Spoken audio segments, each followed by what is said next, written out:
You ever wake up to a noise so deep in your bones that you just know something bad's about to go down? That was my Tuesday. I'm talking diesel engines rumbling outside my window, shaking the glass, rattling pictures off the wall. At first, I thought maybe the garbage truck was running late, but when those vibrations kept coming in waves, nope, this was something else entirely. By the time I stumbled outside, boots half-tied, shirt from my old army days still wrinkled, it was too late. 3 massive construction trucks, all shiny and new with the HOA logo stamped across their sides, had barreled right up my driveway and parked smack dab on my lawn. Like they owned it. No warning, no note, no knock, not even a tacky orange sticky slapped on the door. Here's the thing. I don't live in one of those pristine houses where the bushes all look cloned and the mailboxes match right down to the shade of gray. My place is out on the edge, 2 acres I carved out myself. Sweat and calluses, back when this was just open land. I built everything, greenhouse, garden, heck, I even dragged the border stones myself with my wife before she passed. That patch of earth is all I got left that hasn't been taken or changed by somebody with a clipboard and a plan. So when I saw those orange-vested strangers trampling over everything like it was nothing, I charged down that gravel like a man possessed, waving my arms and hollering. Clipboard guy, mirrored sunglasses, doesn't even look up. Utility extension, he says, deadpan, already turning away. I said, what utility extension? This is my property. He shrugs. Check with your HOA. We have approval. Approval for what? Next thing I know, they're offloading concrete pipes and rolls of black tubing. One guy running a grader, tearing a trench clear through my garden. Took out my sprinklers, the rose bushes my wife loved, every inch I'd worked with my own hands. I bolted back inside, heart racing. Grabbed the HOA directory, punched in the president's number. She picked up fast. Karen McTavish. I told her, your trucks are tearing up my land. She actually laughed, real smooth. Oh, Mr. Cole, that's a community easement now. It was added last year. You should have gotten the notice. I said, I didn't get anything. It's in my deed. She laughed again, fake as a $3 bill. Check your mailbox, Mr. Cole. Everybody got notified. My hands were shaking, not from fear, from pure, white-hot anger. You know what I mean? After 2 tours in Fallujah, I wasn't about to get bulldozed by someone who runs the book club and thinks she runs the world. Karen says it's a temporary inconvenience for long-term improvement, something about a drainage channel and a walking path, to raise property values. I said, I didn't vote for that. She says, well, you weren't at the meeting. Like it was my fault the notice was buried somewhere in a locked clubhouse. I hung up before I said something I'd regret. That night, I slept maybe 2 hours, if you can call sitting outside with a flashlight, watching strangers trample your life's work, sleeping. By morning, coffee in hand, deed in the other, I drove to the county recorder's office, laid out every document I had, including the original plat map from 15 years back. The clerk, Beth, looked it over and asked, who says this is an easement?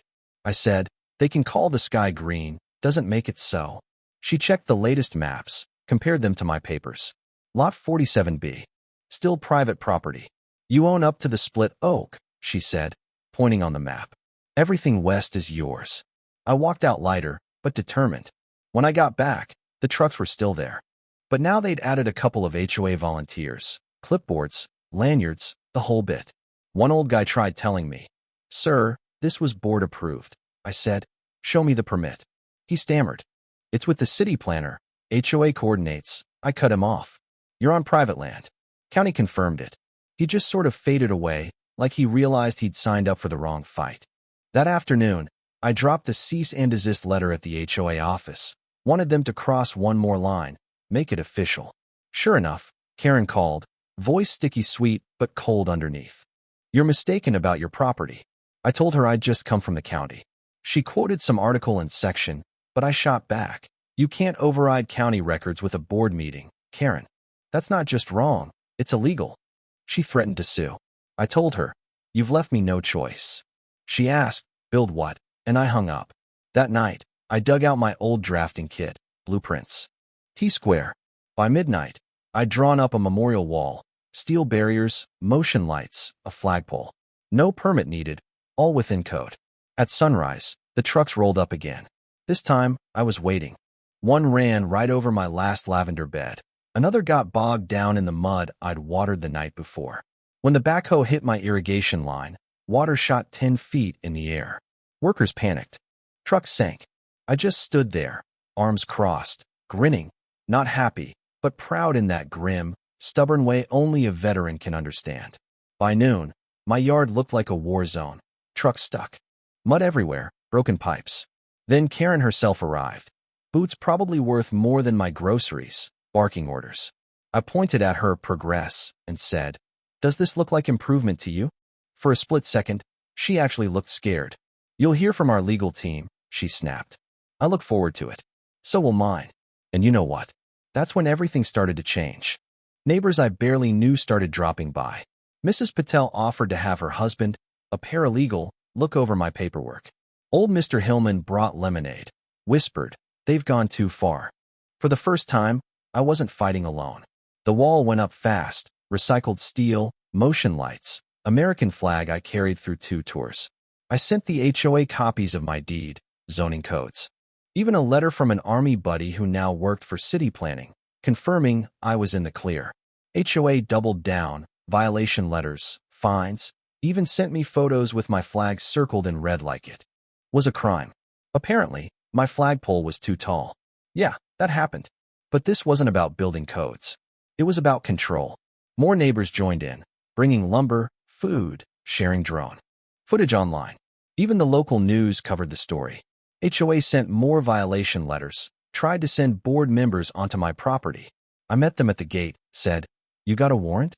They backed off quick. Then a neighbor filed a public records request.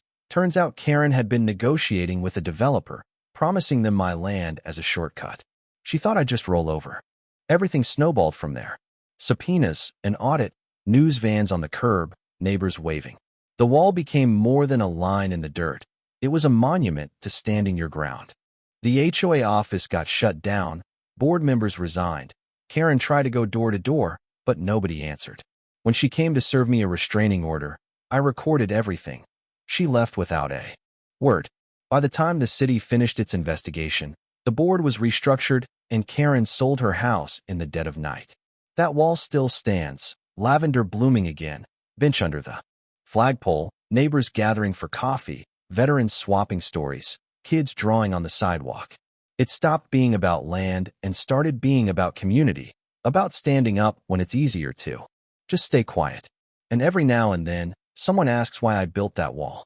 I just smile and say, because somebody tried to take what wasn't theirs, and I had to remind them it never belonged to them in the first place.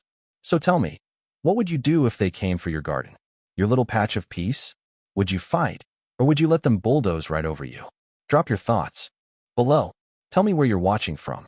Let's talk about justice, boundaries, and what it really means to stand your ground. Because sometimes, when you defend your home, you remind the world what home really means.